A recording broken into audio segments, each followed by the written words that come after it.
Saudaraku, minggu yang lalu kita melihat mengenai sidang Antioquia yang terjadi karena anak-anak Tuhan bersaksi pada waktu aniaya. Saudaraku, memang firman Tuhan berkata kita adalah saksi-saksi Tuhan. Kamu adalah saksi-saksiku. Sidang pertama, walau dianiaya, dia terus bersaksi. Dia terus memberitakan Injil di mana saja dia berada.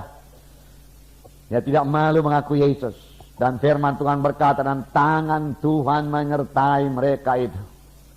Sampai sekarang tangan Tuhan menyertai setiap pemberita Injil.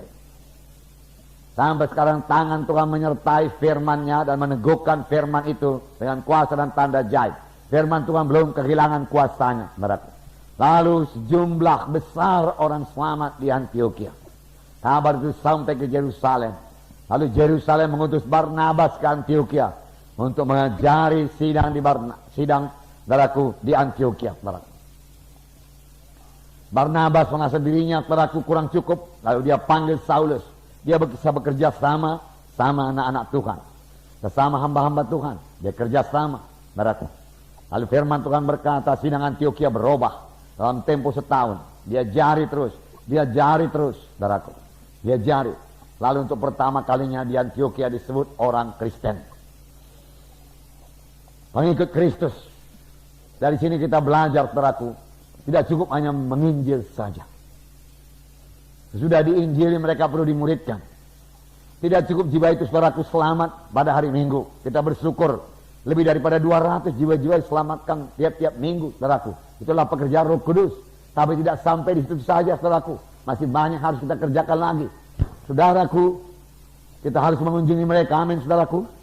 Melayani mereka, mengajari mereka.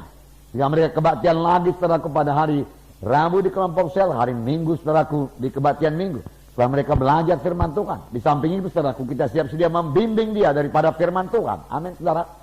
Mengajari dia daripada firman Tuhan. Oleh sebab itu, seorang anak Tuhan, apalagi seorang pemimpin KKS, saudaraku, kebaktian kelompok sel, saudara, harus penuh dengan firman Tuhan. Dalam pimpinan Roh Kudus. Sehingga jiwa-jiwa itu, saudaraku, bukan hanya sekedar selamat saja, tapi menjadi murid. Berubah hidupnya. Nah, mereka disebut Kristen. Haleluya. Dan dikatakan Barnabas itu seorang yang baik. Saudaraku, menjadi orang Kristen adalah menjadi orang yang baik. Amin, saudara. Berubah dalam tingkah laku, berubah dalam karakter. Itu menjadi orang Kristen, menjadi orang yang baik.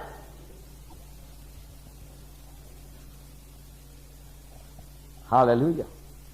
Penuh dengan Roh Kudus. Sebenarnya dengan penuhnya dia dengan Roh Kudus. Saudaraku, Roh Kudus mengubahkan dia.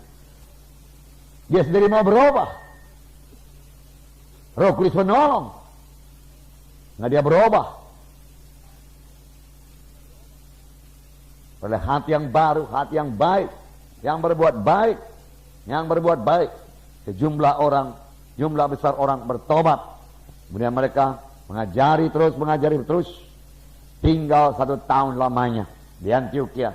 Dan disitulah untuk pertama kalinya murid-murid itu disebut Kristen.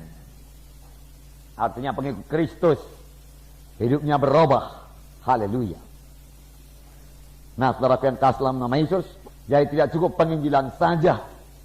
Penginjilan harus disertai dengan pemuritan. Penginjilan jauh lebih singkat daripada pemuritan. Paulus setahun memuridkan dengan Barnabas. Lalu mereka disebut, saudaraku, orang Kristen. Amin, saudara.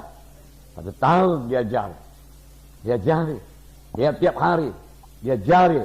Tiap-tiap hari. Jangan bosan-bosan. Amin, saudaraku. Dia jari terus. Nah, kita membaca satu contoh lagi, di mana pola ini, saudaraku, diulangi lagi. Kisah 19 ayat 1-11. Kita baca bersama-sama. Ayat 1-11.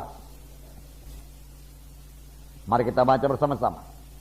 Ketika Apolos masih di Korintus, Paulus sudah menjelajah daerah-daerah pedalaman dan tiba di Efesus. Di situ didapatinya beberapa orang murid. Katanya kepada mereka, sudahkah kamu menerima Roh Kudus ketika kamu menjadi percaya? Akan tetapi mereka menjawab dia, belum. Bahkan kami belum pernah mendengar bahwa ada Roh Kudus. Lalu kata Paulus kepada mereka, kalau begitu dengan baptisan manakah kamu telah dibaptis? Jawab mereka, dengan baptisan Yohanes. Kata Paulus, baptisan Yohanes adalah pembaptisan orang yang telah bertobat. Dan ia berkata kepada orang banyak, bahwa mereka harus percaya kepada dia yang datang kemudian daripadanya, yaitu Yesus. Mereka memberi diri mereka dibaptis dalam nama Tuhan Yesus. Dan ketika Paulus menumpangkan tangan di atas mereka, turunlah Roh Kudus ke atas mereka. Dan mulailah mereka berkata-kata dalam bahasa roh dan bernubuat.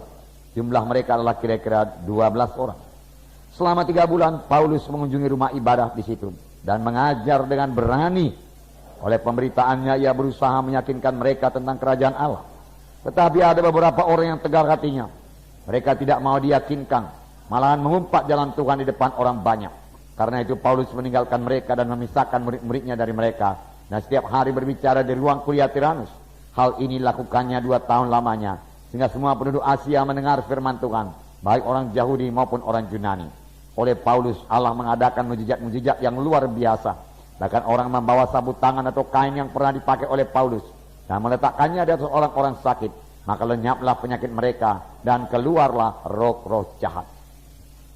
Jadi sama saja saudaraku, di sini saudaraku Paulus, saudara, menjelajah daerah-daerah pedalaman dan tiba di Efesus.